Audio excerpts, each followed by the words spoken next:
السلام عليكم ورحمة الله وبركاته. وعليكم السلام ورحمة الله وبركاته. الحمد لله نحمده ونستعينه ونستغفره ونعوذ بالله من شرور أنفسنا ومن سيئات أعمالنا من يهده الله فلا مضل له ومن يضلل فلا هادي له وأشهد أن لا إله إلا الله وحده لا شريك له وأشهد أن محمدا عبده ورسوله أرسله بالحق بشيرا ونذيرا وداعيا إلى الله بإذنه وسراجا منيرا أما بعد فإن خير الحديث كتاب الله وخير الهدي هدي محمد صلى الله عليه وسلم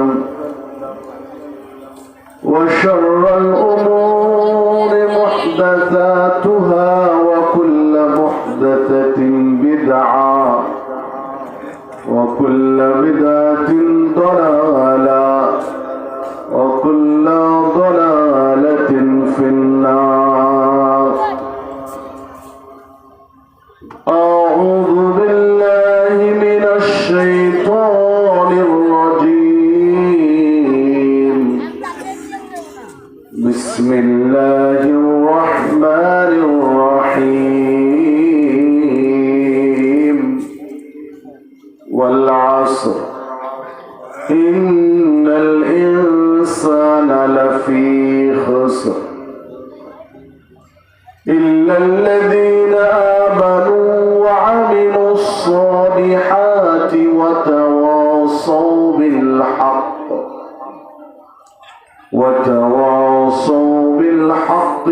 وتواصوا بالصبر.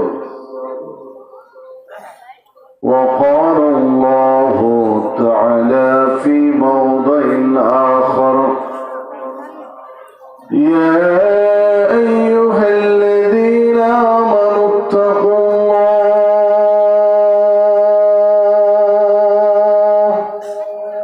حق تقاته ولا تموتن إلا وأنتم مسلمون. وقال الله تعالى في موضع آخر: يا أيها الذين آمنوا اتقوا الله وكونوا مع الصادقين. وقال الله تعالى في موضع آخر: يا أيها الذين آمنوا اتقوا الله وقولوا قولا سديدا. عن أبي هريرة رضي الله عنه قال: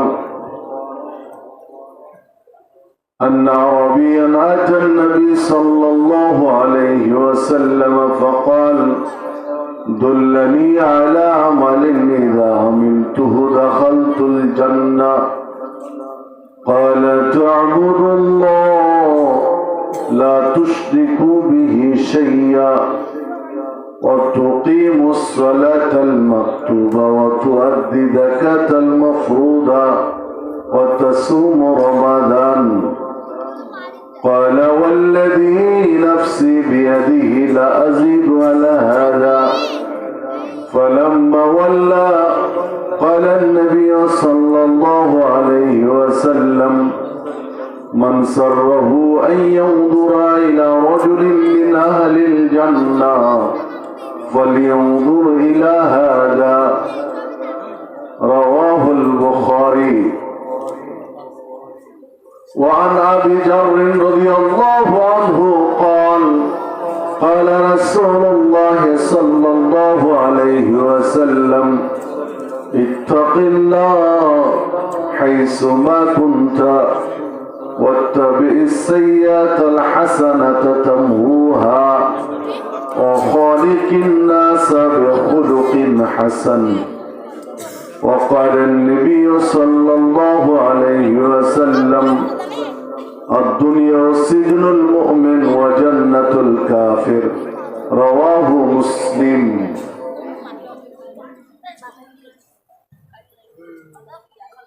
রাজশাহী জেলার অন্তর্গত চারঘাট থানাধীন পশ্চিম পাইটখালী জামে মসজিদের উন্নতিকল্পে আয়োজিত 24 ফেব্রুয়ারি 2025 রোজ সোমবার অনুষ্ঠিত দ্বিতীয় বার্ষিক ওয়াজ মাহফিলের সম্মানিত সভাপতি মোহাম্মদ হৈমুদ্দিন প্রামাণিক, প্রধান অতিথি জনাব মোহাম্মদ আবু সাইদ চাঁদ, অন্যান্য অতিথিবৃন্দ, আমন্ত্রিত ওলামায়ে কেরাম, উপস্থিত শ্রদ্ধেয় মুরব্বীগণ, যুবক ও তরুণ ভাইয়েরা, পর্দার অন্তরালের মা ও ভগ্নীগণ, আমি আপনাদের সামনে কোরআন মাজিদের কয়েকটি আয়াত তেলাওয়াত করেছি। রাসূলুল্লাহ সাল্লাল্লাহু আলাইহি ওয়াসাল্লামের বাণীর মধ্য হতে কয়েকটি হাদিস পেশ করেছি। এর আলোকে আজকে আমার আলোচনার বিষয় জাহান্নামের আগুন থেকে বেঁচে জান্নাতে যাব কিভাবে। জাহান্নাম থেকে বাঁচতে হবে, জান্নাতে যেতে হবে। এটা কিভাবে সম্ভব?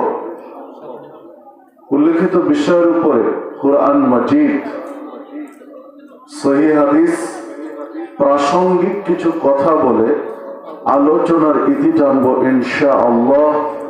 ওমা তাওফীকি ইল্লা বিল্লাহ আলাইহি তাওয়াক্কালতু ওয়া ইলাইহি উনীব। সম্মানিত উপস্থিতি, রাত যেহেতু পর্যায়ক্রমে ভারী হচ্ছে, অনেক লম্বা আলোচনা নয়, মধ্যম মানের একটি আলোচনা করে শেষ করবো ইনশাআল্লাহ। থাকবো তো শেষ পর্যন্ত ইনশাআল্লাহ?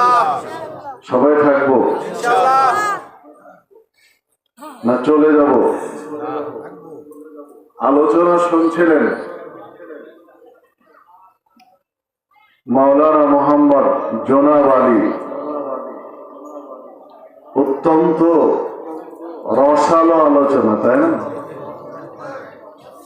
যা বলছিলেন কথাগুলো সত্য, কথাগুলো সত্যই, কিন্তু খুব রসকস দিয়ে বলছিলেন।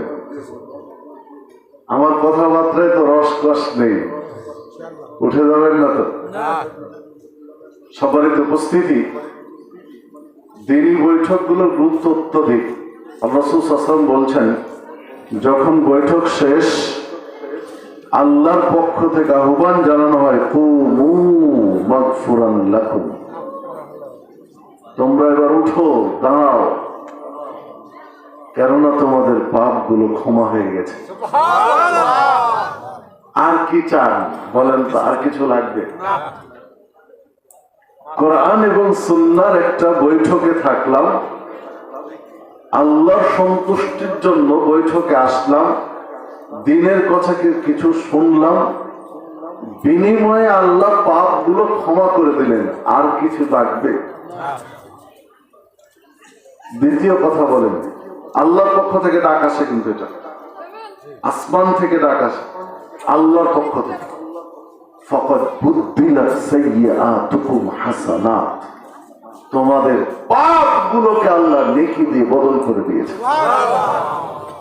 পাপ নেকি হয়ে যায়, পাপ ক্ষমা হয়ে যায়।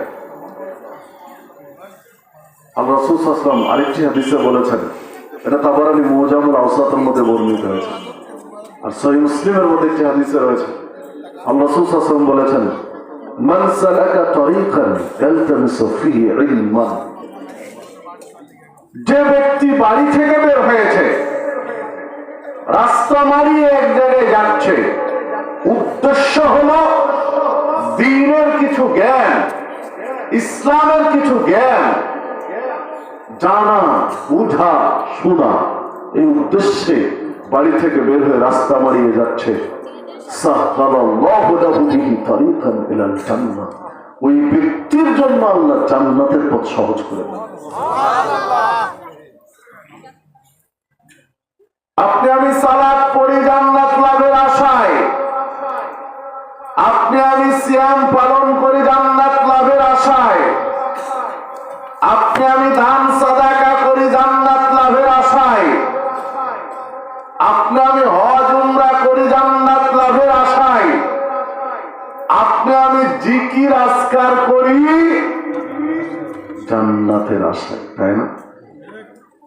আল্লাহর সন্তুষ্টির জন্য দ্বীনের পথে বের হলে, দ্বীনের কিছু জানা বুঝার জন্য বের হলে আল্লাহ জান্নাতের পথ সহজ করবে। সুবহানাল্লাহ, আল্লাহু আকবার। আলোচনার শুরুতে আল্লাহ রাব্বুল আলামিনের কাছে প্রার্থনা জানাই, আল্লাহ, আমরা যারা বাড়ি থেকে বের হয়ে রাস্তা মারিয়ে এসেছি, আল্লাহ তুমি আমাদের জন্য জান্নাতের পথ সহজ করে দেবে। আল্লাহ তুমি আমাদেরকে জান্নাতি ব্যক্তিদের তালিকায় অন্তর্ভুক্ত করে দিও। আল্লাহ তুমি আমাদেরকে জাহান্নাম থেকে মুক্তি দিও। আল্লাহ তুমি আজকের এই দিনই বৈঠককে কবুল করে দিও। চলুন মূল আলোচনায় ফিরে যাই। জাহান্নাম থেকে বাঁচতে হবে, জান্নাতে যেতে হবে, কি করে সম্ভব? আল্লাহ রাব্বুল আলামিন কুরআনুল কারীমে 114টি সূরা দিয়েছেন, তার মধ্যে ছোট্ট একটি সূরার নাম আসর। আল্লাহ রাব্বুল আলামিন বলেন, ওয়াল আসর, সময়ের কসম, মহাকালের শপথ, ইন্নাল ইনসানা লাফি খুসর, নিশ্চয় সকল মানুষ অবশ্যই ক্ষতিগ্রস্ত, ইল্লাল্লাযীনা আমানু, তবে তারা নয় যারা ঈমান এনেছে, ওয়া আমিলুস সালিহাত, আমলে সালেহ করে, সঠিক আমল করে, বিশুদ্ধ আমল করে, ওয়া তাওয়াসাউ বিল হক, পরস্পরকে সত্যের আহ্বান জানায়, হকের দাওয়াত দেয়, ওয়া তাওয়াসাউ বিস সবর, পরস্পরকে ধৈর্যের দাওয়াত দেয়, ধৈর্যের নসিহত করে। এই চারটা গুণ যাদের মধ্যে রয়েছে তারা ক্ষতিগ্রস্ত নয়, বাকি পৃথিবীর সমস্ত মানুষ ক্ষতিগ্রস্ত। ঈমান, সঠিক আমল, সত্যের দাওয়াত, বিপদ আপদে ধৈর্য ধরা, এই চারটি গুণ যদি নিজের মধ্যে আনতে পারি তাহলে ক্ষতিগ্রস্ত থেকে বেঁচে গেলাম, জাহান্নাম থেকে বেঁচে গেলাম, আশা করা যায় জান্নাতে যাওয়া যাবে ইনশাআল্লাহ। এই চারটি গুণ যদি নিজের মধ্যে আনতে না পারি তাহলে জান্নাত আশা করা খুব কঠিন। কয়টা গুণ লাগবে বলেন তো? এক কি? ঈমান, দুই সতামল, সতামল, সঠিক আমল, তিন ধৈর্য, সত্যের দাওয়াত, সত্যের দাওয়াত, চার ধৈর্য। ধৈর্য। একটার সাথে আর একটা চমৎকার মিল আছে। আগে ঈমান না আগে আমল? ঈমান, ঈমান আগে না আমল আগে? ঈমান আগে। আগে ঈমান। যার ঈমান নেই তার আমলের নাই, লাভ আছে কি? না, লাভ নেই। আগে ইমানের পরে আমল, ইমান আমলের পরে সত্যের আহ্বান, হকের দাওয়া, তারপরে ধৈর্য। যখনই হকের দাওয়াত দিবেন, সত্যের আহ্বান জানাবেন, তখনই বিপদ নেমে আসবে, অবধারিত বিপদ নেমে আসবে।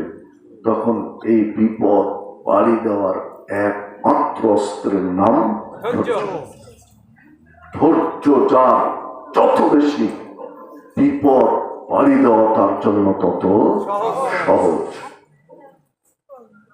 সম্মানিত উপস্থিতি, ধৈর্য যত বেশি হবে, বিপদ পাড়ি দেওয়া তত সহজ হবে। সম্মানিত উপস্থিতি, তো যে কথা বলছিলাম, ঈমান মানে স্বীকৃতি, ঈমান হলো স্বীকার করা, ঈমান হলো বিশ্বাস করা।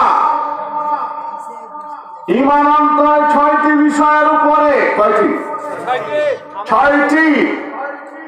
আল্লাহর উপরে, ফেরেশতাদের উপরে, কিতাব সমূহের উপরে, রাসূলগণের উপরে, আখিরাতের উপরে, তার দ্বীনের ভালো এবং মন্দের উপরে। 6টি বিষয়ের উপরে ঈমান আনতে হয়। আমলে সালেহ, আমল সঠিক করতে হয়। আমল করলেই নাজাত হবে না, হবে না, আমল কি করতে হবে? চলে। সঠিক করতে হবে।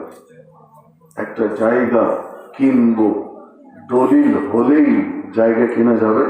নালে যাবে না। দলিল হলেই কিনা যাবে? দলিলটা কি হতে হবে? সঠিক হতে হবে। কারণ জাল দলিল তো আছে, আছে না? আছে। জাল দলিল আছে, দলিল হলেই হবে না, দলিলটা সঠিক হতে হবে। আপনি আমল করবেন, আমল করলেই হবে না, আমলটা সঠিক হতে হবে, আমলটা সঠিক হতে হবে। সম্মানিত উপস্থিতি, আমল সঠিক আর বেঠিক দু একটা উদাহরণ দেব, কি কষ্ট পাবেন?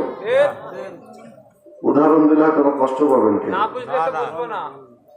উদাহরণ দিলে অনেক সময় কষ্ট পায় মানুষ, কষ্ট পাবেন না? আল্লাহর কাছে যে কষ্ট পাবে সে মুমিন নয়। সম্মানিত উপস্থিতি, যেই মাস আমরা পাড়ি দিচ্ছি, এই মাসের নাম কি? রমজান। আমিন। শাবান। শাবান। কি? শাবান মাস পাড়ি দিচ্ছি, তাই না? শাবান মাস আমরা পাড়ি দিচ্ছি। শাবানের মাঝামাঝিতে একটা পর্ব গিয়েছে। সবে বরাত। কি গিয়েছে বলেন? সবে বরাতে। শবে বরাত। শবে বরাতের পর্বে বলি, সেই দিন আলোচনায় ছিলাম, প্রোগ্রামে ছিলাম ঢাকায়। তখন রাত বাজে 12:30, 1টা। ঢাকা পাড়ি দিচ্ছি। ঢাকার ওই পারে ছিলাম, নারায়ণগঞ্জে। ঢাকা পাড়ি দিয়ে রাজশাহী আসবো, ঢাকার বুক চিরে ঢাকার ভিতরে যত ঢুকছি তত মানুষ, আনাগোনা মানুষের। রাত কয়টায়? 12:30, 1টায়। আশ্চর্য হয়ে গেলাম যে রাত্রে এত মানুষ কেন? রাস্তাঘাট সব মাথায় টুপি, কি ঘটনা? পরে হিসাব করে দেখছি যে আজকে তো সবে বরাতের রাত। অকাম কুকাম যে যা করেছে সব মাপ নিয়ে নেবে আজকে। চিন্তা ভাবনা দেখেন। সম্মানিত উপস্থিতি, সাথে হাতে আছে কিছু হালুয়া, রুটি। অনেকের হাতে হালুয়া, রুটি। সবে বরাতে হালুয়া রুটি খেতে হবে, এই সংস্কৃতি বাংলাদেশের হাজার হাজার নয় লক্ষ লক্ষ মুসলিমের চিন্তা আছে এখনো। আপনাদের এলাকায় আছে মনে হয় না, নেই, আশা করি আপনাদের এলাকায় নেই, কারণ চারঘাট বাঘা চারঘাট তো আমি বুঝি, চিনি, জানি বাঘা চারঘাটের মানুষের চিন্তা ভাবনা, কিন্তু এখনো হাজার হাজার মানুষের মধ্যে এই চিন্তা আছে। সম্মানিত উপস্থিতি, সবে বরাতে হালুয়া রুটি কেন? খাবার তো আরো আছে, নানান ধরনের পিঠাপুলি হতে পারে। শীতকালে এবার সবে বরাত, শীতের তো ভ্যারাইটিস পিঠা আছে, নাম জানা অজানা কত রকমের পিঠা হিসাবের বাইরে।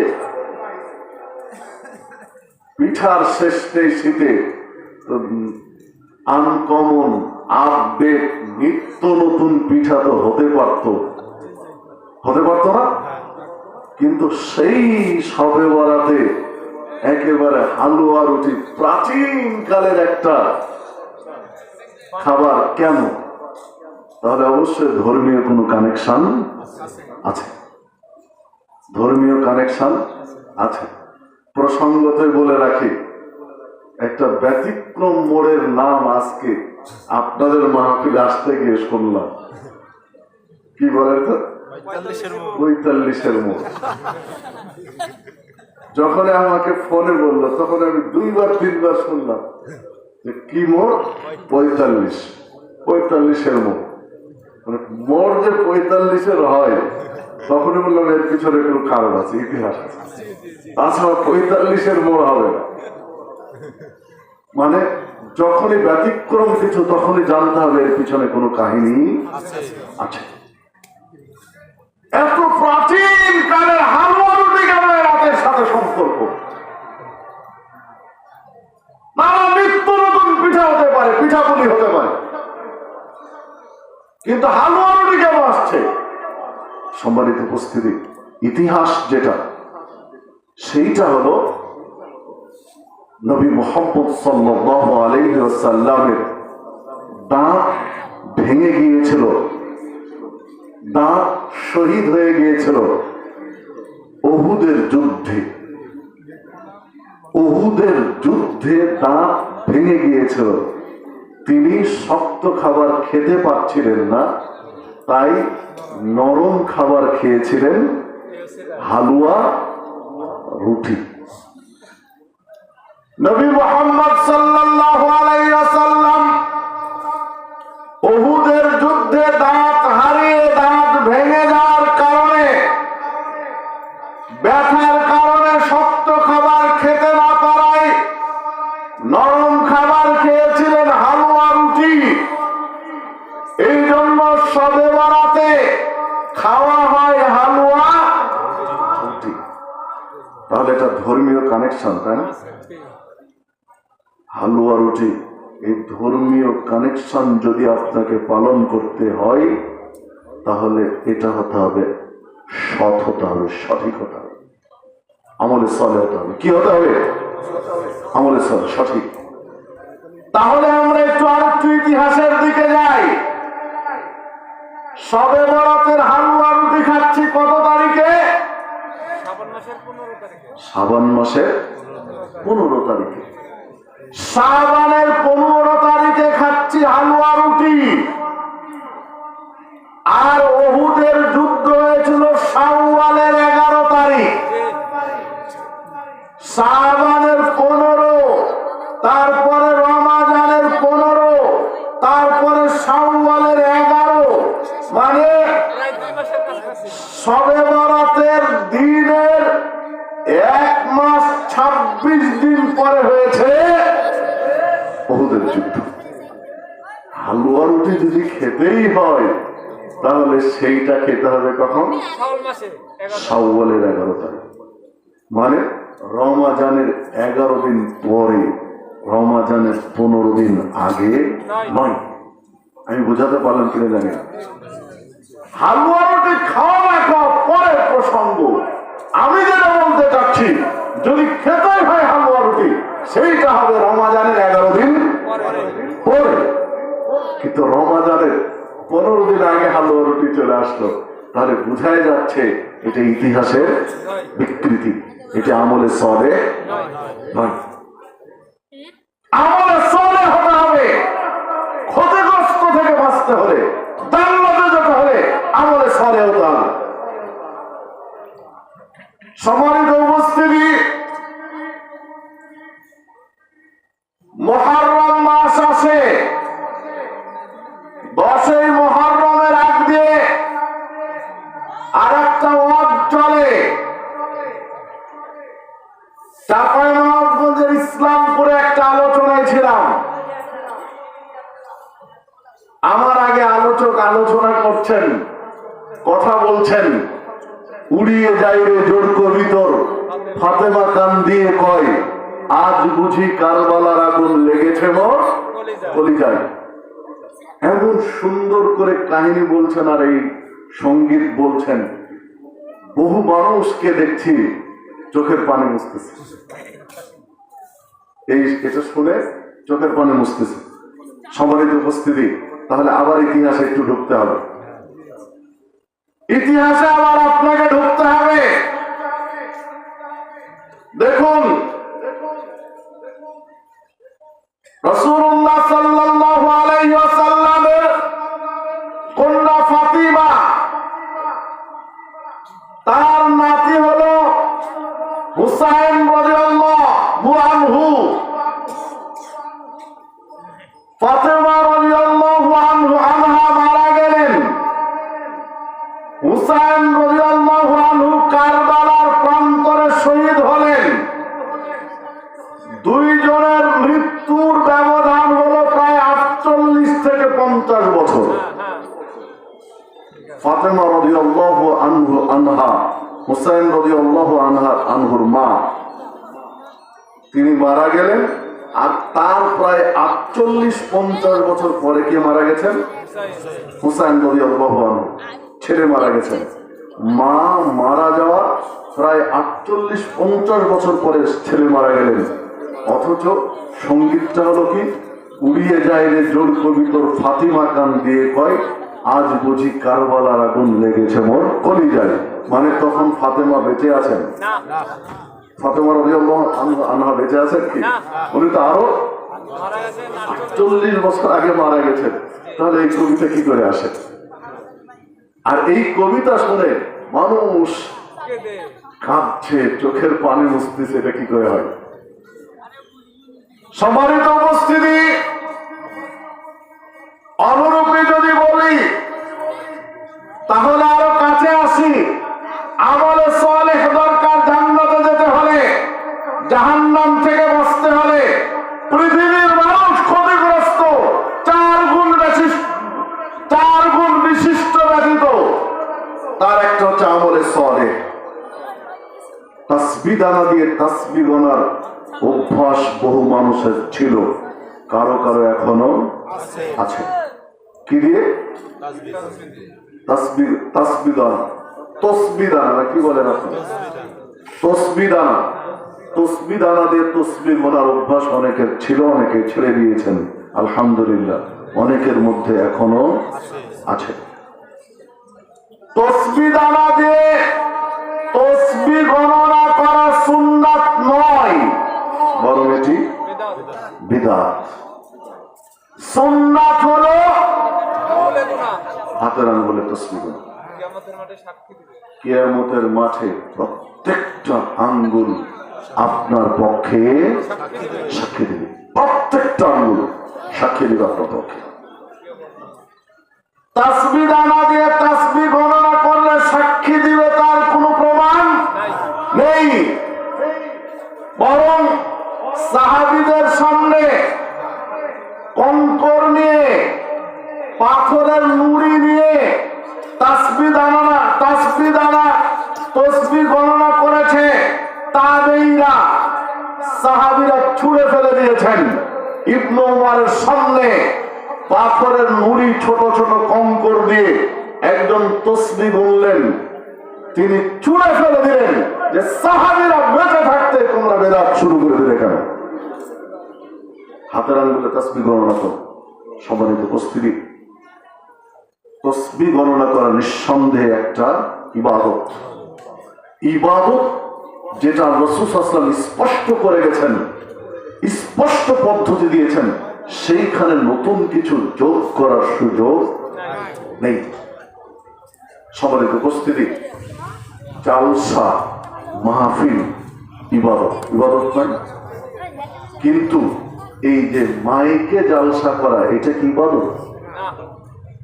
মাইকে জালসা করলে নেকি বেশি, আর খালি মুখে জালসা করলে নেকি কম, এইরকম কি? এটা শুধুমাত্র বেশি মানুষকে শোনানো, মা বোনেরা শুনছে, সাউন্ডটা দূরে পৌঁছানোর জন্য। সম্মানিত উপস্থিতি, এই ইবাদতটা বাস্তবায়নের জন্য যে সকল উপকরণ লাগে, ইবাদতটা বাস্তবায়ন করতে যে উপকরণগুলো লাগবে, সেইটা আপনি আপনার প্রয়োজন মতো করেন, প্রয়োজন মতো আপনি করেন, কিন্তু পদ্ধতিটা হবে নবী মুহাম্মদ সাল্লাল্লাহু আলাইহি সাল্লামের, তাহলে আমলে সালেহ হবে। এই যে মাইক, এক এক মাহফিলের মাইকের ধরন এক এক রকম থাকে, এখানে একরকম, আরেক জায়গায় আরেক রকম, আরেক জায়গায় একরকম, কোনটা লম্বা স্ট্যান্ড দেওয়া আছে, কোনটা এখানে ছোট স্ট্যান্ডে উল্টো ভাবে দেওয়া আছে, থাকে না? কারণ এগুলি পদ্ধতির মধ্যে না, এগুলি এক একটা উপকরণ, কিন্তু আলোচনাটা একটা ইবাদত। আলোচনাটা তো হবে কোরআন এবং সুন্নাহ ভিত্তিক, কোরআন এবং সুন্নাহ ভিত্তিক আলোচনাটি হতে হবে, কোরআন এবং সুন্নাহ ভিত্তিক হতে হবে। তার একটা বাস্তবতা বলি, নবী মুহাম্মদ সাল্লাল্লাহু আলাইহি ওয়াসাল্লামকে একজন সাহাবী এসে বললেন যে আমার আব্বা কোথায় আছে? আব্বা, ওনার আব্বা মারা গেছেন আর কি। আমার আব্বা কোথায় রয়েছে, আমার বাবা কোথায় রয়েছে? নবী মুহাম্মদ সাল্লাল্লাহু আলাইহি ওয়াসাল্লাম বললেন, তোমার বাবা জাহান্নামে রয়েছে। সাহাবী কাঁদতে লাগলেন যে আমার বাবা জাহান্নামে পড়ছে। তখন আল্লাহ রাসূল সাল্লাল্লাহু আলাইহি ওয়াসাল্লাম বলছেন, তুমি কাঁদছো কেন? তোমার বাবাও যেখানে আছে, আমার বাবাও সেখানে আছে। নবী মুহাম্মদ সাল্লাল্লাহু আলাইহি ওয়াসাল্লাম সাহাবীদের কিছু ব্যক্তিকে নিয়ে, কয়েকজন সাহাবীকে নিয়ে মায়ের কবরের পাশে গিয়ে দাঁড়ালেন। রাবি আবু হুরায়রা রাদিয়াল্লাহু আনহু বলছেন, রাসূল সাল্লাল্লাহু আলাইহি ওয়াসাল্লাম কাঁদলেন, মায়ের কবর সামনে রেখে কাঁদতে লাগলেন। আমরা সাহাবীরা যারা ছিলাম, আমাদের কান্না আটকাতে পারলাম না, আমরাও কাঁদতে লাগলাম, বেশ কিছুক্ষণ কাঁদলাম। আল্লাহ রাসূল সাল্লাল্লাহু আলাইহি ওয়াসাল্লাম কান্না থামালেন, থামানোর পরে বলছেন যে আমি আল্লাহ রাব্বুল আলামিনের কাছে প্রার্থনা করেছিলাম যে আল্লাহ, তুমি আমাকে সুযোগ দাও, আমি আমার মায়ের জন্য একটু ক্ষমা প্রার্থনা করি। আল্লাহর কাছে অনুমতি চাইলাম, বাবু তুমি একটু সুযোগ দাও, আমি যেন আমার মায়ের কবরে গিয়ে মায়ের জন্য একটু ক্ষমা প্রার্থনা করি। কিন্তু আল্লাহ রাব্বুল আলামিন আমাকে সুযোগ দেননি, কারণ আল্লাহ রাব্বুল আলামিনের প্রতিশ্রুতি, আল্লাহ রাব্বুল আলামিনের স্পষ্ট ঘোষণা, যা নবী মুহাম্মদ সাল্লাল্লাহু আলাইহি ওয়াসাল্লাম বলেছেন, আল্লাহর হক বান্দার উপরে, বান্দার হক আল্লাহর উপরে, বান্দার কর্তব্য হলো আল্লাহ রাব্বুল আলামিনের সম্পর্কে যে বান্দা আল্লাহর ইবাদত করবে, কাউকে শরীক করবে না। তখন আল্লাহর কর্তব্য বান্দার জন্য, আল্লাহ ওই বান্দাকে জান্নাতে দিবেন যে বান্দা আল্লাহর সাথে কাউকে শরীক করে। শরীক করে তাকে জান্নাতে দিবেন। আমার মা যেহেতু মুশরিকা অবস্থায় মারা গেছে, আমার মায়ের কবর জিয়ারত করার সুযোগ দিয়েছেন আল্লাহ, কিন্তু ক্ষমা প্রার্থনা করার সুযোগ দেন। আল্লাহ রাব্বুল আলামিন ক্ষমা প্রার্থনা করার অনুমতি দিলেন না।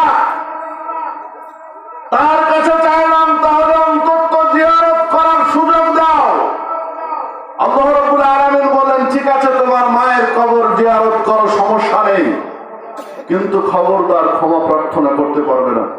কবরের পাড়ে যেতে পারো, কবরের জিয়ারত করতে পারো, কারণ হলো কবর দেখলে মৃত্যুকে স্মরণ হয়, কবর দেখলে মরণকে ভয় হয়, কবর দেখলে পরকালের চিন্তা মাথায় আসে।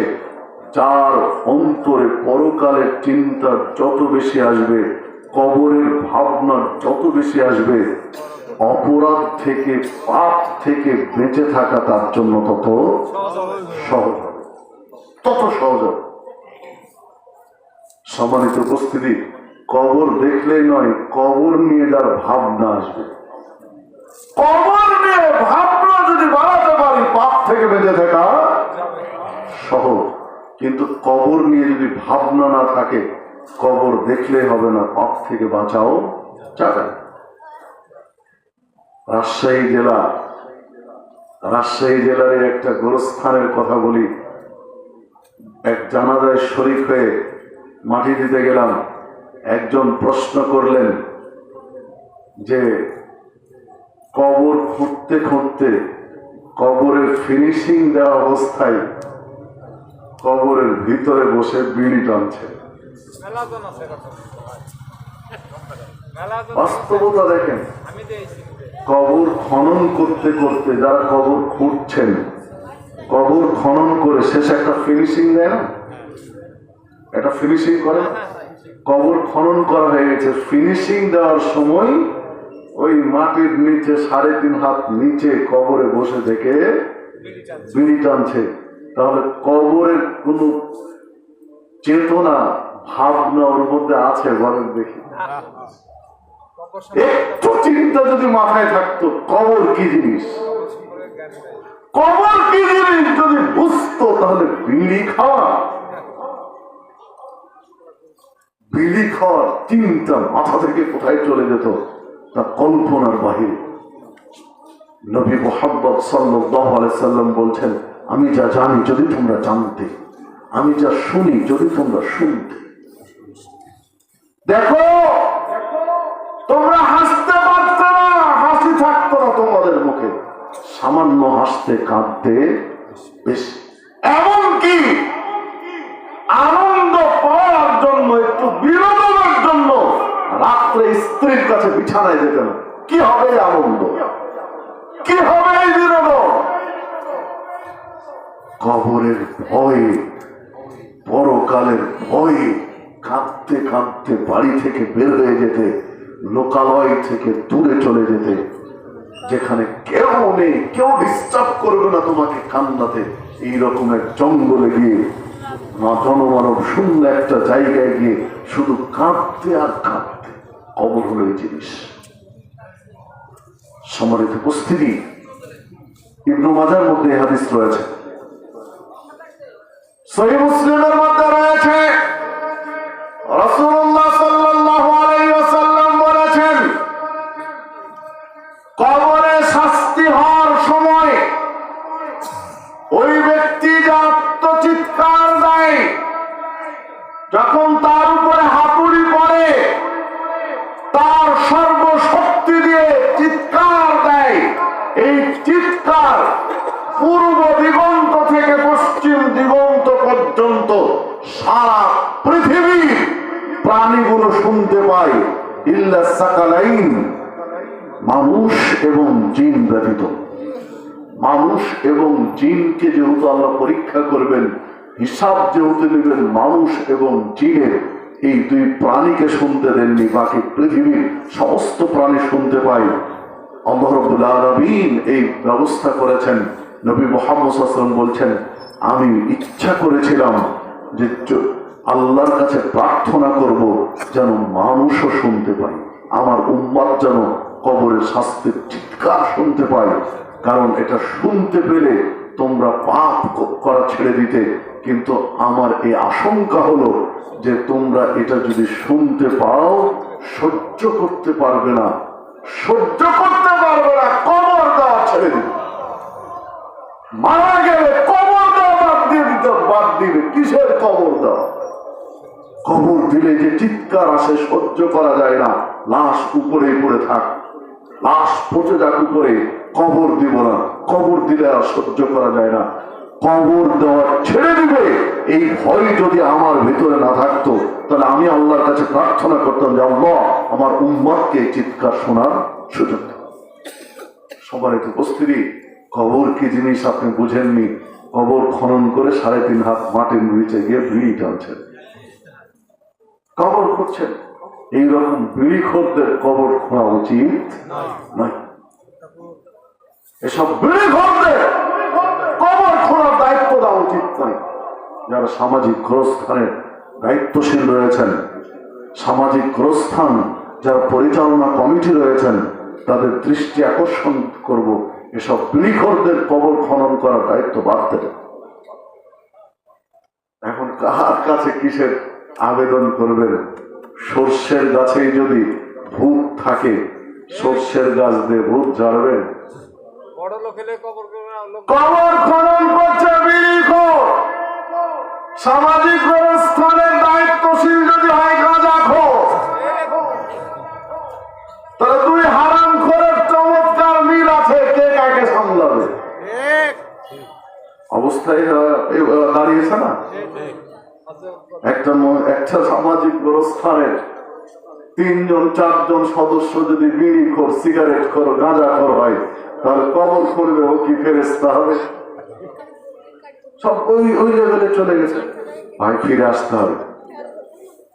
যে কথা বলছিলাম, রাসূলুল্লাহ সাল্লাল্লাহু আলাইহি ওয়াসাল্লাম বললেন, মায়ের কবর জিয়ারতের অনুমতি চাইলাম, আল্লাহ অনুমতি দিলেন যে কবর দেখলে, কবর জিয়ারত করলে মৃত্যুকে স্মরণ হয়, কবরে যেতে পারো, খবরদার ক্ষমা চাইতে পারবে না। যে হাদিস সহিহ মুসলিমের মধ্যে বর্ণিত হয়েছে 2303 এবং 4 নম্বর হাদিস। সম্মানিত উপস্থিতি, দেখুন নবী মুহাম্মদ সাল্লাল্লাহু আলাইহি ওয়াসাল্লামের বাবা মা মুশরিক অবস্থায় মৃত্যুবরণ করেছেন মর্মে আল্লাহ রাসূল সাল্লাল্লাহু আলাইহি ওয়াসাল্লাম স্পষ্ট করেছেন যে আমার বাবা মা জান্নাতে যেতে পারবে, স্পষ্ট করেছেন।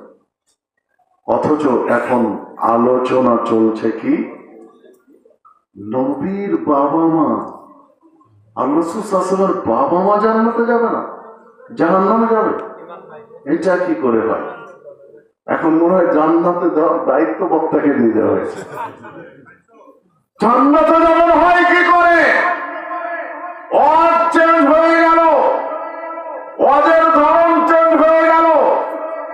যেটা হয় কি করে যে মুহাম্মদ সাল্লাল্লাহু আলাইহি ওয়াসাল্লামের বাবা মা জান্নাতে যাবে না, এটা তো হতে পারে না। এখন জান্নাতে যাবে না, এটা হতে পারে না। ওনারা তো ঈমান আনেননি, তাহলে কি ফয়সালা দিবেন? তখন ফয়সালা নিয়ে চলে আসলো যে স্বপ্নের মাধ্যমে আল্লাহ রাব্বুল আলামিন তার বাবা মাকে সামনে এনেছিলেন, আর মুহাম্মদ সাল্লাল্লাহু আলাইহি ওয়াসাল্লাম কালেমা পড়িয়ে দিয়েছিলেন স্বপ্নে। নাউজুবিল্লাহ। এই আলোচনা আছে, আপনি ইউটিউবে সার্চ দেন, আলোচনা আছে। আমি যেটা বোঝাতে গিয়েছি, এই জায়গায় এসেছি, আমলে সালেহ লাগবে, সৎ আমল লাগবে। নিঃসন্দেহে জালসা মাহফিল এটা একটা ইবাদতের অন্তর্ভুক্ত, সমস্যা নেই। এটাও সালেহ হতে হবে, সঠিক হতে হবে, বেঠিক ইতিহাস।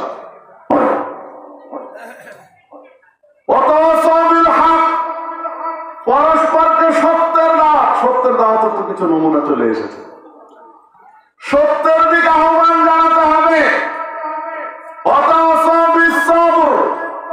ধৈর্যের আহ্বান জানাতে হবে। যখনই সত্যের দাওয়াত দিবেন, ধৈর্য আবশ্যিক। যতদিন মুহাম্মদ সাল্লাল্লাহু আলাইহি ওয়াসাল্লাম লা ইলাহা ইল্লাল্লাহ এই কালিমার দাওয়াত দেননি, ততদিন পর্যন্ত তিনি ছিলেন আল আমিন, বিশ্বাসী। তাদের কাছে বরণীয় ব্যক্তি, তাদের অর্থ সম্পদ আমানত গচ্ছিত রাখার জন্য তারা ছুটে আসত।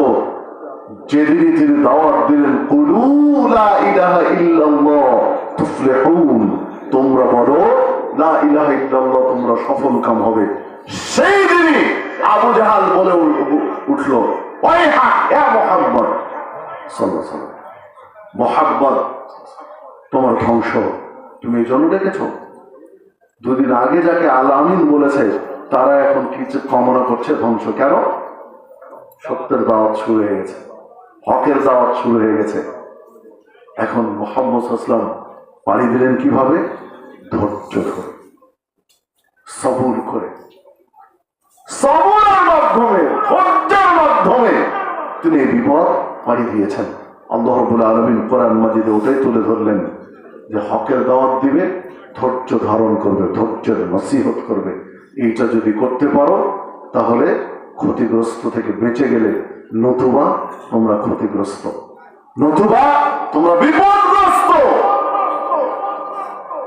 আল্লাহ রাব্বুল আলামিন কোরআন মাজিদের সূরা তাহরিম 6 নম্বর আয়াতে বলেছেন, ইয়া আইয়ুহাল্লাযীনা আমানু, হে ঈমানদারগণ, কু আনফুসাকুম ওয়া আহলিকুম নারা, নিজেরা জাহান্নামের আগুন থেকে বাঁচো, পরিবারকে বাঁচাও। নিজে বাঁচুন, পরিবারকে বাঁচান। নিজে শুধু বাঁচলে হবে না, পরিবারকেও বাঁচাতে হবে। এইটা দায়িত্ব দেওয়া হয়েছে আপনাকে। নিজে বাঁচতে হবে, পরিবারকে বাঁচাতে হবে জাহান্নামের আগুন থেকে। আল্লাহ রাব্বুল আলামিন সূরা হাসরের মধ্যে বলেছেন, ইয়া আইয়ুহাল্লাযীনা আমানুত্তাকুল্লাহ, হে ঈমানদারগণ, আল্লাহকে ভয় করো। ওয়াল তানজুর নাফসুম মা কদ্দামাত লিগাদ, এবং দেখো, খেয়াল করো আগামী দিনের জন্য তুমি কি পাথর সঞ্চয় করেছ, কি প্রেরণ করেছ, একটু খেয়াল করো, লক্ষ্য করো।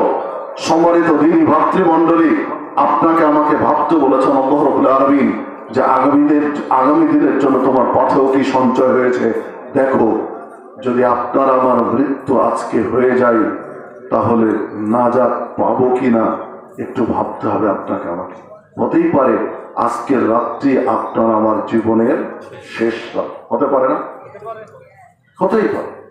আগামীকাল সকালে ঘুম থেকে উঠতে পারবেন, নিশ্চয়তা কেউ দিতে পারবেন? কোন নিশ্চয়তা নেই। এই জন্য আমরা যখন ঘুমাতে যাই তখন কি বলি? আল্লাহুম্মা বিসমিকা আমুতু ওয়া আহয়া। আমুতু মানে আল্লাহ, আমি মারা যাচ্ছি। ওয়াহিয়া, তুমি যদি হায়াত দাও তাহলে বাঁচবো, না হলে বাঁচবো না। মানে স্বীকার করছি যে আল্লাহ আমি মারা যাচ্ছি, আমুতু আমি মরে যাচ্ছি। তুমি যদি হায়াত দাও তাহলে ফিরে আসবো, না হলে আসতে পারবো। আল্লাহর দয়া, বিশেষ রহমত আপনার আমার উপরে যে আল্লাহ রাব্বুল আলামিন সকালে আপনার আমার ঘুম ভাঙিয়েছেন। আলহামদুলিল্লাহ, আলহামদুলিল্লাহ। ঘুম ভাঙলে সকাল, না ভাঙলে পরকাল। মরে গেছি রাত্রে, রাত্রে মারা গেছি, দুয়া বলে মারা গেছি, আমি মারা গেলাম, আমুতু। যদি ঘুম ভাঙে সকাল, আর যদি ঘুম না ভাঙে তাহলে পরকাল। আপনার আমার জীবনটা এত ঠুনকো, তাহলে কেন পাপের দিকে ধাবিত আছে?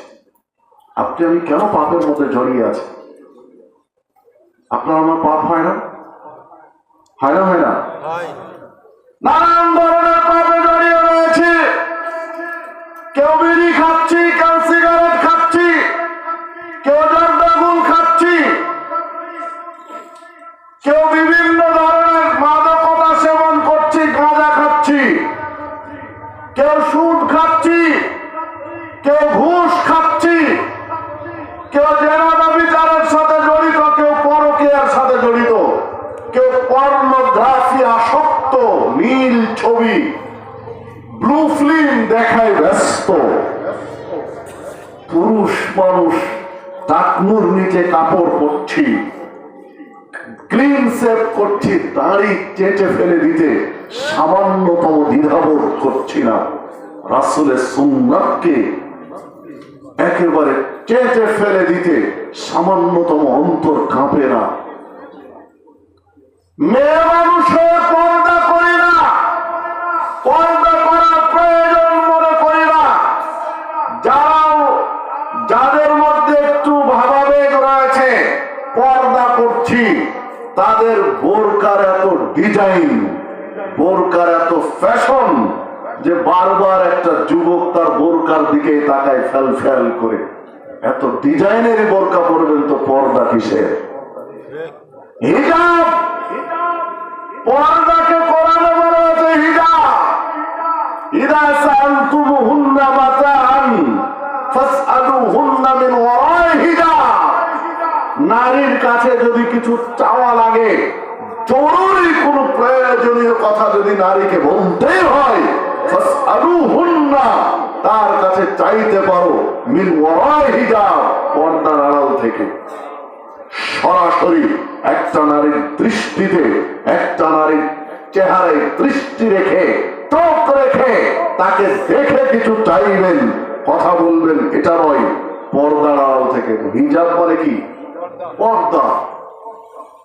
পর পুরুষ থেকে, বেগানা পুরুষ থেকে, গায়ের মাহারাম পুরুষ থেকে নিজের সৌন্দর্য, নিজের আকর্ষণকে ঢেকে রাখা, লুকিয়ে রাখার নাম হচ্ছে পর্দা। পর্দার কাপড়টাই যদি হয় এত ডিজাইনের, এত ফ্যাশনের যে কাপড়টাই বারবার দেখতে মন চায়, তাহলে হিজাব কি হলো? হিজাবের অর্থ কোন দিকে গেল আমি বোঝাতে পারলাম কিনা জানি না। বোরকা যদি টাইট ফিটিং হবে, শরীরের সাথে লেগে থাকবে, তাহলে তো হিজাব হয় কি করে?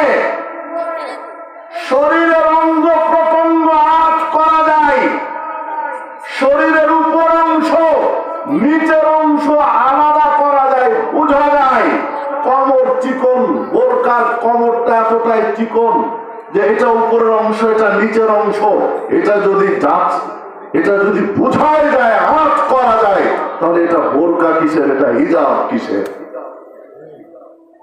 সবারই তো উপস্থিতি। যে কথা বলছিলাম, দুইজন তিনজন মানুষ এক জায়গায় বসলাম মানে কারো গীবত শুরু করে দিলাম, পরনিন্দা পরচর্চায় লেগে গেলাম। চুগলখড়ি তো লেগেই রয়েছে সমাজে। কোন অপরাধ মনে করি না চুগলখড়ি করাকে।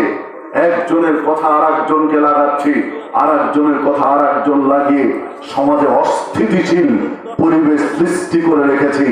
এই অপরাধগুলো তো চলছেই। দেখুন, জমি জমা বন্টন করতে গিয়ে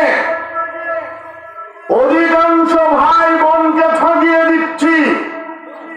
ভাই দিচ্ছি বেশি, বোনকে কম দিচ্ছি। বাবা মারা গেছে, মেয়ের বাবা, ছেলের বাবা, বাবা হিসাবে মেয়ের অধিকার, ছেলের অধিকার।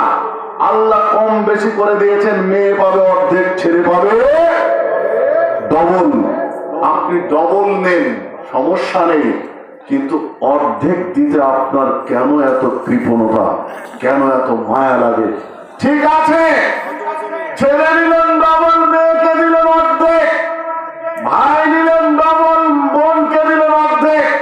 ভাই নিলেন কার্পেটিং রোডের সাথে, আর বোনকে দিলেন বিলের তলায় 6 মাস ডুবে থাকবে, 6 মাস শুকনা থাকবে।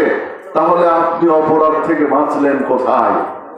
পৃথিবীর মানুষ যে ক্ষতিগ্রস্ত কিভাবে, আমি পাপগুলো আপনাকে দেখাতে চাচ্ছি যে কিভাবে ক্ষতিগ্রস্ত। সম্মানিত উপস্থিতি,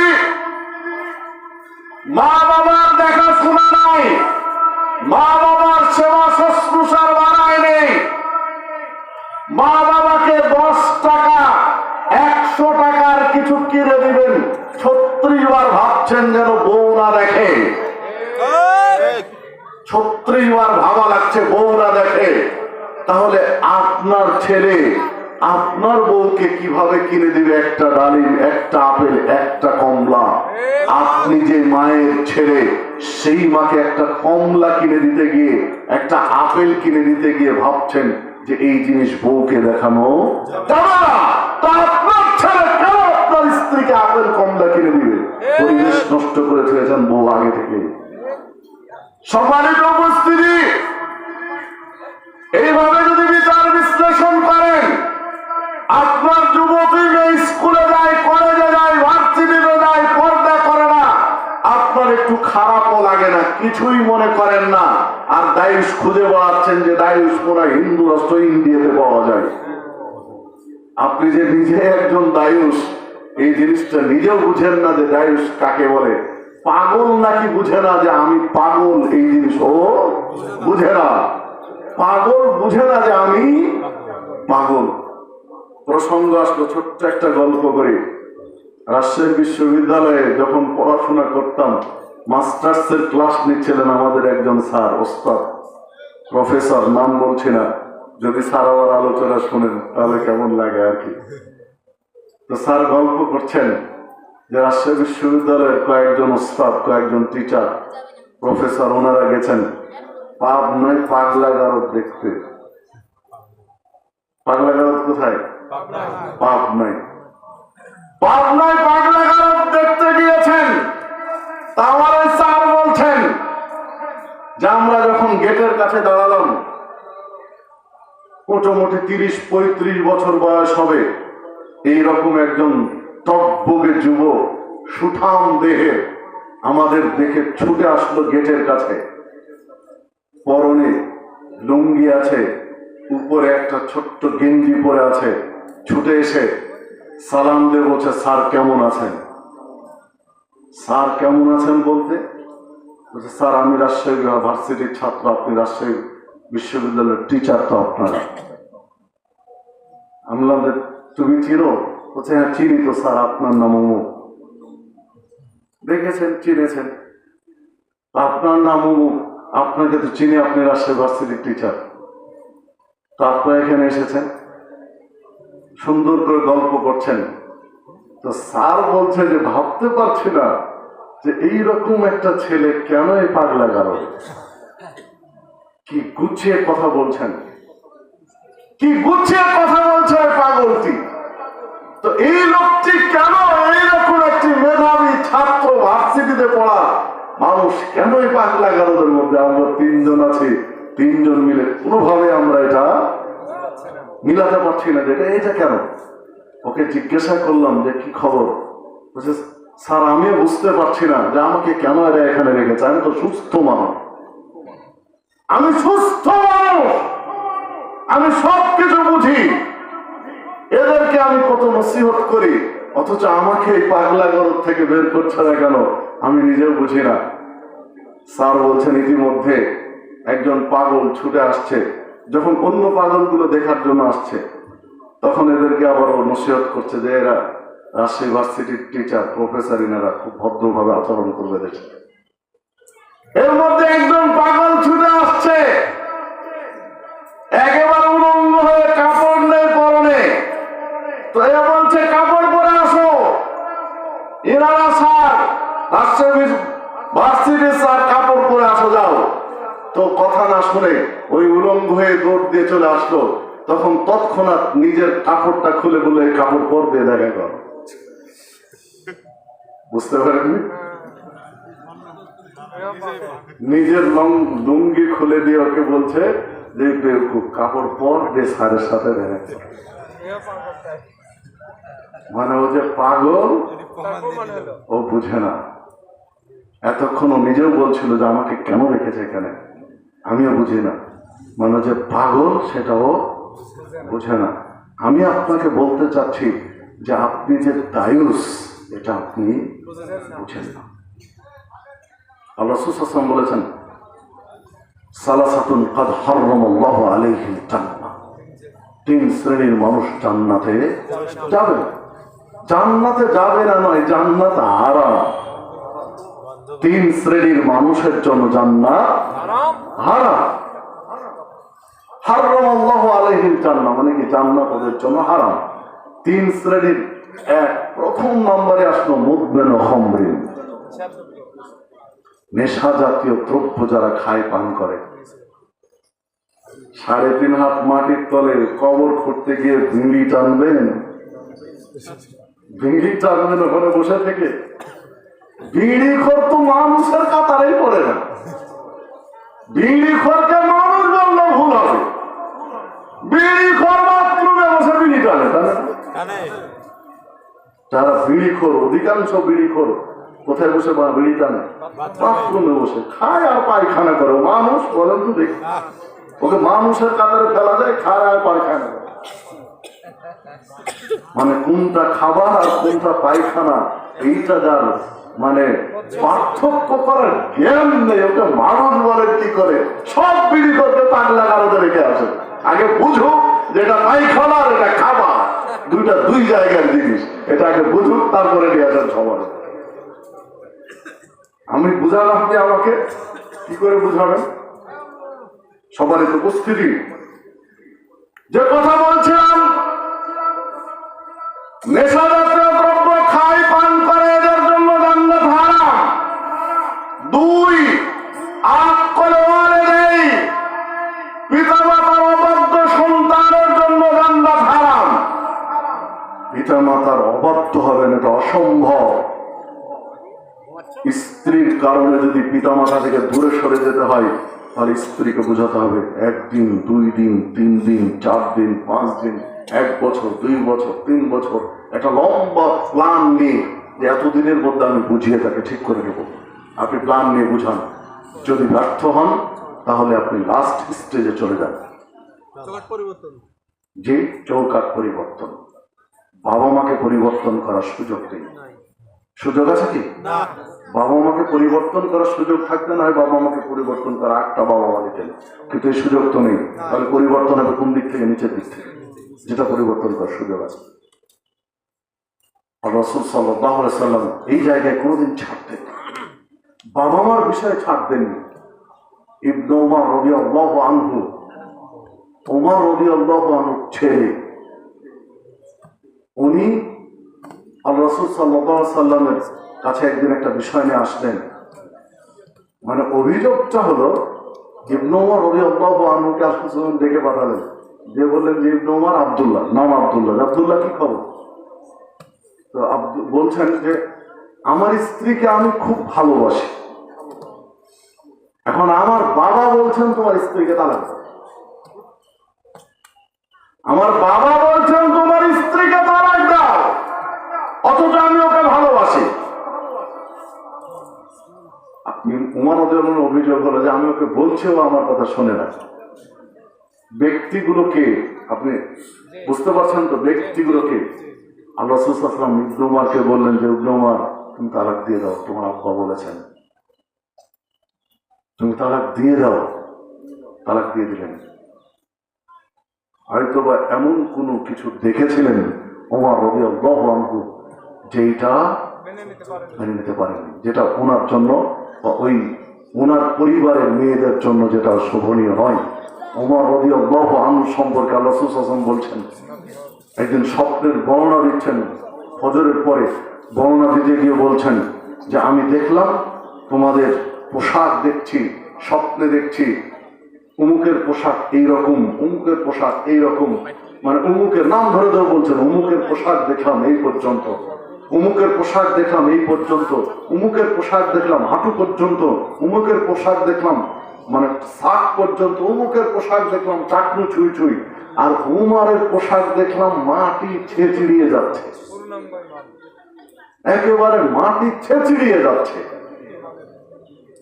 সাহাবীরা বললেন, আল্লাহ রাসূল সাল্লাল্লাহু আলাইহি ওয়াসাল্লাম, আমরা বুঝতে পারলাম না আপনার স্বপ্ন, আপনি কি বোঝাতে চাইলেন আমরা বুঝতে পারলাম না।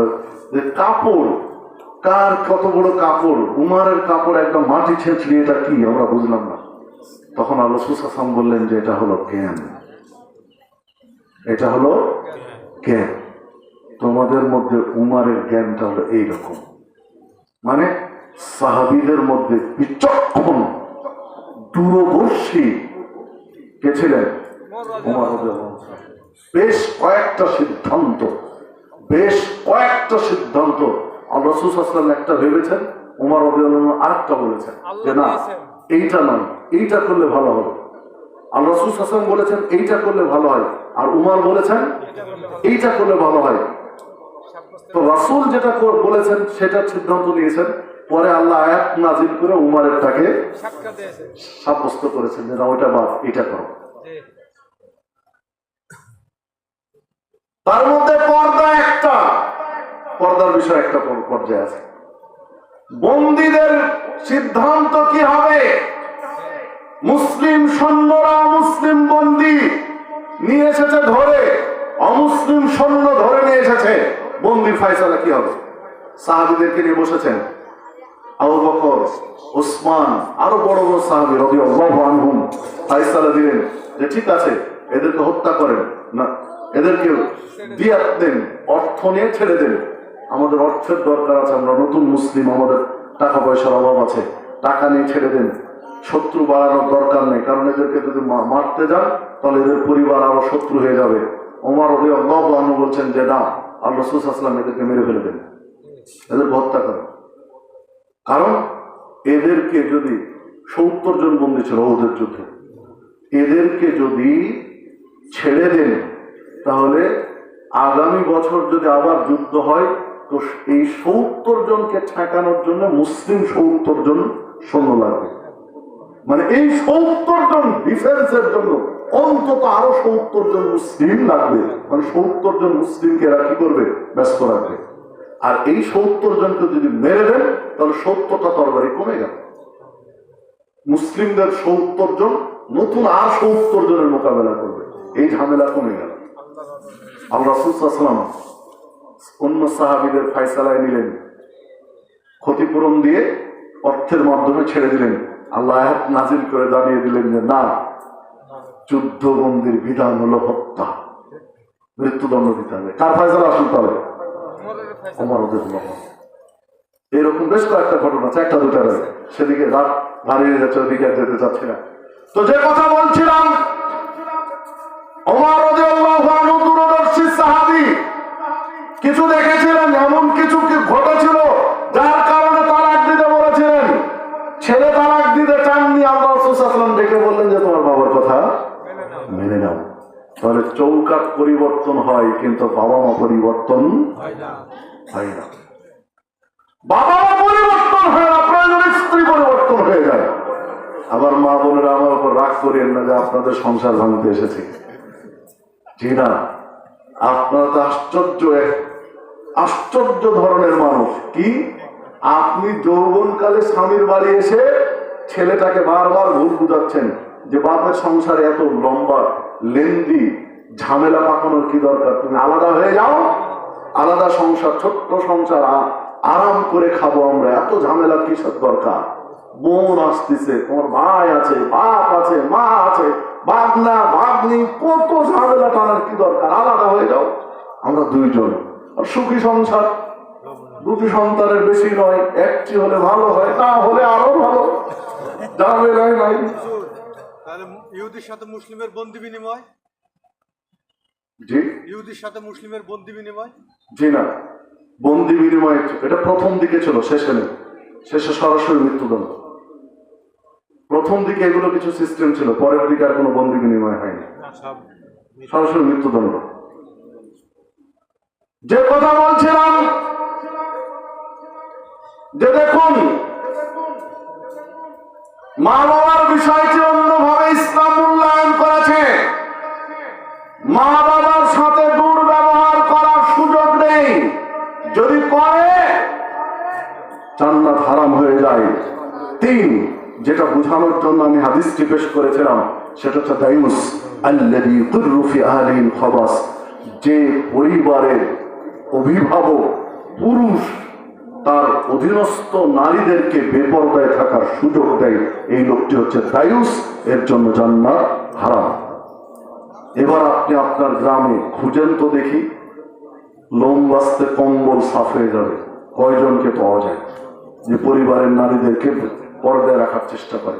উনি নিজে তাহাজ্জুদ পড়েন, নিজে জুমার দিন সবার আগে এসে উট কুরবানির নেকিতে ব্যস্ত আছেন, অথচ দেখেন তার পরিবারের মেয়েরা আশেপাশে গ্রামের গঞ্জে ঘুরে বেড়াচ্ছে, কোন পর্দার বালা নেই। সম্মানিত উপস্থিতি, আমি আপনি ভালো কাজ করবেন, করেন, আমি নিষেধ করিনি, তবে পরিবারটা সামলাতে হবে, দায়ুসের কাতারে যেন আপনি না পড়েন, যেন আপনি দায়ুস না হয়ে যান। পরিবারে পর্দার ব্যবস্থা রাখিনি, অপরাধ করছি, এই মানুষগুলো ক্ষতিগ্রস্ত না? ক্ষতিগ্রস্ত নয়? এ ধরনের কত অপরাধ আপনার আমার মাঝে চলছে, তার হিসাবে বাহিরে হিসাব করে বিলাতে পারবেন না, কত অপরাধ আপনার আমার মাঝে চলছে। এই জন্য তো আল্লাহ রাব্বুল আলামিন বলেছেন, ইন্নাল ইনসানা লাফি খুসর, নিশ্চয় পৃথিবীর মানুষ ক্ষতিগ্রস্ত। শুধু ওই 4টা গুণ যারা আছে এরা বেঁচে যাবে। তো এই 4টা গুণ অর্জন করার চেষ্টা করতে হবে। একজন সাহাবী এসে আল্লাহ রাসূল সাল্লাল্লাহু আলাইহি ওয়াসাল্লামকে বললেন, যে আল্লাহ রাসূল সাল্লাল্লাহু আলাইহি ওয়াসাল্লাম, ইযা সাল্লাইতু সালাওয়াতিল মাকতুবা, যদি 5 ওয়াক্ত ফরজ সালাত পড়ি, অসুন্ত রমাদান, রমাদানের সিয়াম পালন করি, ওয়াহালালতুল হালাল, আল্লাহ যা হালাল করেছেন মেনে চলি, ওয়াহারামতুল হারাম, আল্লাহ যা হারাম করেছেন ছেড়ে দেই, এর চেয়ে বেশি কিছু না করি, আদখুলুল জান্নাহ, তাহলে কি জান্নাতে যেতে পারবো? আল্লাহ রাসূল সাল্লাল্লাহু আলাইহি ওয়াসাল্লাম বলেন, নাম, হ্যাঁ জান্নাতে যেতে পারবো। কয়টা কাজ? মাত্র 4টা। সালাত পড়েন, রমাদানের সিয়াম পালন করেন। রমাদান সামনে, আগামী সপ্তাহে তো রমাদান ইনশাআল্লাহ, তাই না? আগামী সপ্তাহে রমাদান। রমাদান আসলে অনেকের অসুখ বেড়ে যায়, অসুস্থতার শেষ নেই। আবার ইফতার মাহফিলে ঠিকই সবাই আছে, ইফতার মাহফিলে লোক কমে না, ওখানে গ্যাস নাই। সম্মানিত উপস্থিতি, যে কথা বলছিলাম, ফরজ সালাত, রমাদানের সিয়াম, হালালটা মেনে চলতে হবে, হারামটা ছেড়ে দিতে হবে, নিঃসন্দেহে লোকটা জান্নাতে যাবে। সহিহ মুসলিমের 119 নম্বর হাদিস। শুধু এতটুকু এই হাদিস মানেন, দেখবেন জীবন চেঞ্জ হয়ে যাবে। একটা ব্যবসায়ী ওজনে 50 গ্রাম কম দেওয়ার সময় ভাবতে হবে ওকে বারবার, যে এটা হারাম হয়ে যাচ্ছে, হারাম তো ছেড়ে দিতে হবে। এটা কি হচ্ছে? হারাম হয়ে যাচ্ছে। দেখুন, একজন ব্যবসায়ী ভালো জিনিসগুলোকে উপরে আর খারাপ গুলো নিচে সাজিয়ে রাখতে ভয় পাবে, কারণ এটা ধোকার মধ্যে চলে যাচ্ছে। এটা তো অধিকাংশ ব্যবসায়ী তাই করে না? অধিকাংশ ব্যবসায়ী ভালো জিনিসগুলো রাখে কোথায়? উপরে, আর খারাপ জিনিসগুলো নিচে। মানে ভালোটা দেখে দাম দর করে, যে না মিক্স যেভাবে আছে রেখে দিতে হবে, ভালো মন্দ মিক্সড করা যাবে না। সম্মানিত উপস্থিতি, যদি এই নীতি মানতে পারি তাহলে জান্নাত সহজ। ঠিক মেয়েদেরকেও বলেছিলেন আল্লাহ রাসূল সাল্লাল্লাহু আলাইহি ওয়াসাল্লাম, যে মেয়েরা যদি 5 ওয়াক্ত সালাত পড়ে, রমাদানের সিয়াম পালন করে, স্বামীর খেদমত করে, আর পর্দা করে, লজ্জাস্থানের হেফাজত করে, কিলা লাহা, তাহলে এই নারীকে বলা হবে উদখুলিল জান্নাহ মিন আইয়ি আবওয়াবিল জান্নাতি শিইতে, জান্নাতের সব দরজা তোমার জন্য খোলা, যেটা দিয়ে খুশি জান্নাতে প্রবেশ করো। মাত্র 4টা ওদেরও বলেছেন, সালাত, সিয়াম, স্বামীর খেদমত আর পর্দা, জান্নাতের সব দরজা খোলা। সম্মানিত উপস্থিতি, তো যেটা বলছিলাম, যে এই যে পরিবর্তন, ইন্নাল্লাহা লা ইউগাইয়িরু মা বিকওমিন হাত্তা ইউগাইয়িরু মা বিআনফুসিহিম, আল্লাহ কোন জাতিকে ততদিন পর্যন্ত পরিবর্তন করেন না যতদিন পর্যন্ত নিজেরা পরিবর্তন হয় না। নিজেরা পরিবর্তন না হওয়া পর্যন্ত আল্লাহ জাতি পরিবর্তন করেন না। আলহামদুলিল্লাহ, দেশে পরিবর্তন এসেছে, আসেনি? পরিবর্তন এসেছে। এখন পরিবর্তনটা শুরু করবেন কোন জায়গা থেকে? পরিবর্তনটা শুরু করতে হবে নিজে থেকে, নিজের থেকে। ও আনফুসাকুম ওয়া আহলিকুম নার, নিজে বাঁচুন, পরিবারকে বাঁচান। আল্লাহ বলছেন জাতি পরিবর্তন করেন না তারা নিজেরা পরিবর্তন না হলে। তাহলে পরিবর্তনটা হতে হবে আপনার আমার নিজের থেকে। মাথার চাঁদি থেকে নিয়ে পায়ের তলা পর্যন্ত এই 3.5 হাত বডিতে আগে দিন কায়েম করেন। আগে দিন কায়েম হবে কোত্থেকে? মাথার চাঁদি থেকে নিয়ে পায়ের তলা পর্যন্ত। যে জিনিসগুলো ব্যক্তিগত নয়, রাষ্ট্রীয় ব্যাপার, সেইটার জন্য আল্লাহ আপনাকে প্রথমে ধরবেন না। আপনার চেষ্টা আছে কিনা এইটা ধরবেন। রাস্তায় চলতে হবে ডান দিক দিয়ে, রাষ্ট্রীয় আইন বাম দিক দিয়ে। আপনি বামে কেন চলছেন, ডানে বাদ দিয়ে, এটা প্রথম জিজ্ঞাসা নয়, এটা আপনাকে ধরবেন না। কারণ এটা রাষ্ট্রীয় ব্যাপার আছে, আপনি এক্ষেত্রে আপনি মাজলুম, আপনার কিছু করার নেই। এটা রাষ্ট্রীয় সিদ্ধান্ত, আপনি অত সহজে উল্টাতে পারবেন না। আপনার চেষ্টা আছে কিনা এতটুকু দেখবেন আল্লাহ রাব্বুল আলামিন। দাড়ি রেখেছেন না কেটে দিয়েছেন এইটা ধরবেন, এখানে রাষ্ট্রের কোনো ঝামেলা নেই। সালাত পড়েছেন না পড়েননি এটা ব্যক্তিগত আপনার, এখানে রাষ্ট্রের কোনো ঝামেলা নেই। সুদ খাচ্ছেন না বাদ দিয়েছেন এটা আপনার ব্যক্তিগত, এটা রাষ্ট্রের জন্য না। টাকটুর নিচে কাপড় পরেছেন না উপরে পরেছেন এটা রাষ্ট্রের ব্যাপার না, এটা আপনার ব্যক্তিগত। যেগুলো আপনার ব্যক্তিগত এগুলোকে আল্লাহ আগে ধরবেন, যেগুলো রাষ্ট্রের বিষয় এগুলো ছেড়ে দিবেন। এগুলোর জন্য আপনার চেষ্টা তদবির ছিল কিনা এইটা নিঃসন্দেহে ধরবেন। ওইগুলো পরিবর্তনের জন্য আপনাকে চেষ্টা করতে হবে, অবশ্যই করতে হবে, কিন্তু প্রথম পরিবর্তনটা আসবে মাথার চাঁদি থেকে পায়ের তলা পর্যন্ত। আগে নিজের বডিতে দিন কায়েম, এরপরে সেকেন্ড স্টেপ, দ্বিতীয় ধাপ পরিবারের দিন কায়েম। ও আনফুসাকুম আহলিকুম নার, নিজে বাঁচুন পরিবারকে বাঁচান। তাহলে পরিবর্তন শুরু হবে কোথা থেকে? আগে নিজে, তারপরে পরিবার। কথার কথা, আপনাদের এই গ্রামে পাইটখালীতে 100টা পরিবার আছে।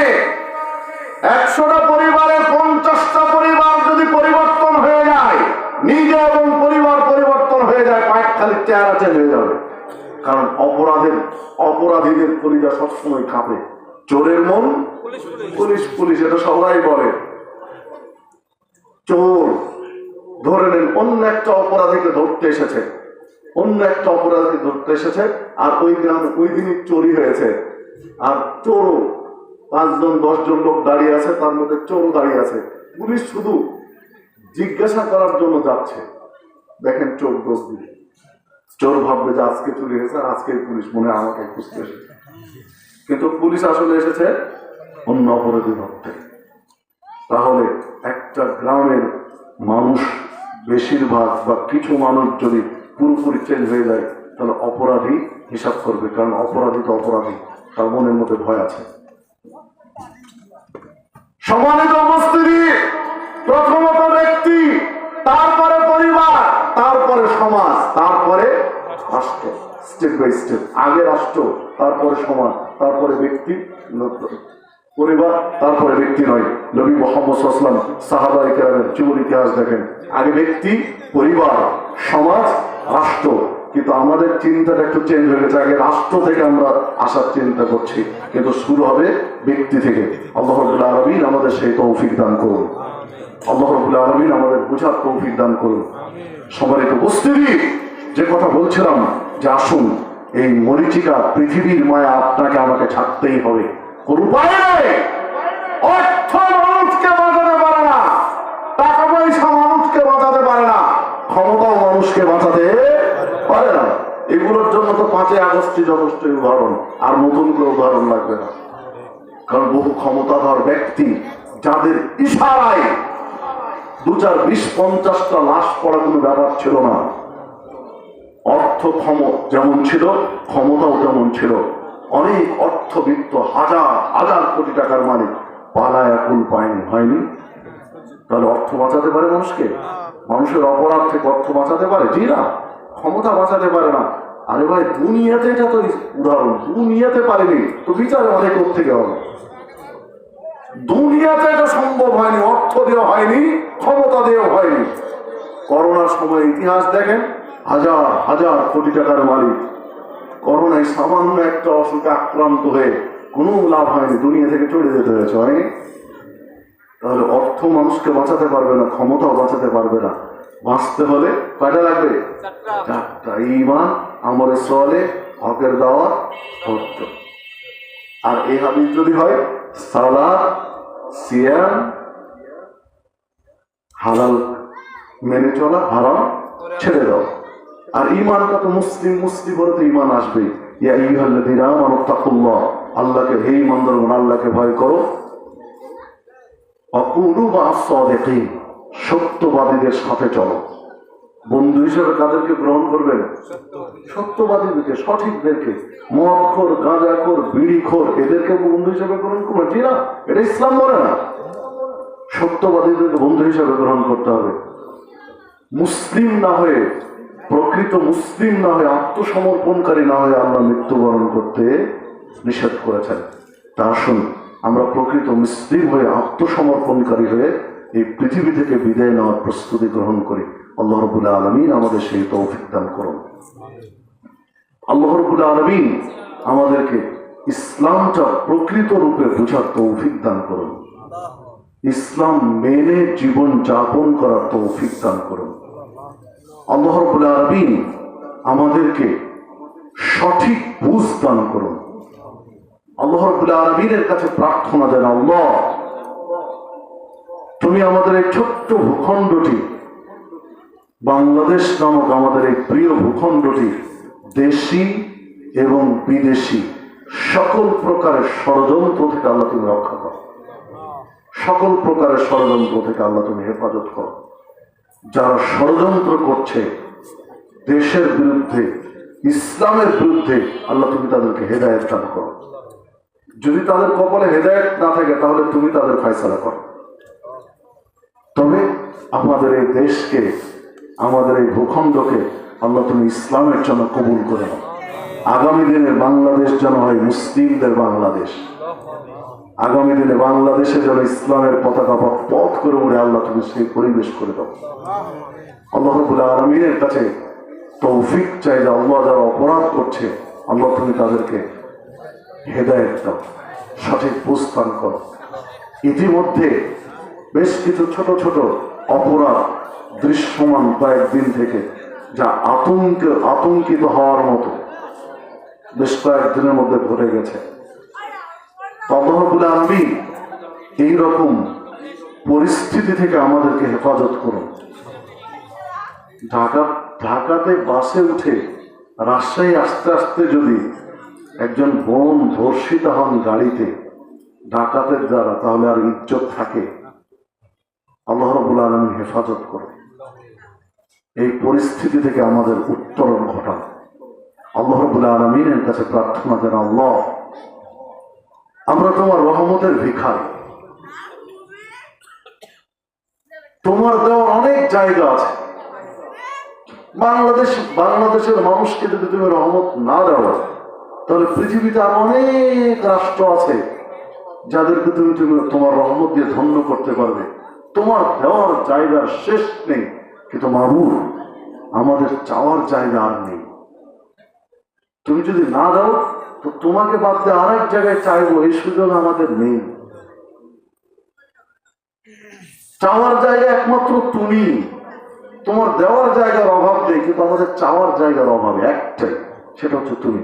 বিধায় আমরা তোমার কাছেই চাই। ইয়াকা না'বুদু ওয়া ইয়াকা নাস্তাঈন ইহদিনাস সিরাতাল মুস্তাকিম। আল্লাহ তোমার ইবাদত করি, তোমার কাছে সাহায্য চাই। কি চাই? সিরাতে মুস্তাকিম চাই। আল্লাহ তুমি সরল পথটা দেখো।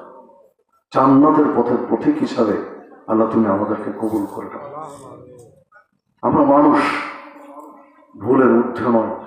আমরা স্বীকার করছি যে আমাদের অনেক ভুল হয়েছে, আমরা অনেক ভুল করেছি, পাপ করেছি। আল্লাহ তুমি তো রহমান, তুমি রহিম, তুমি গফফার।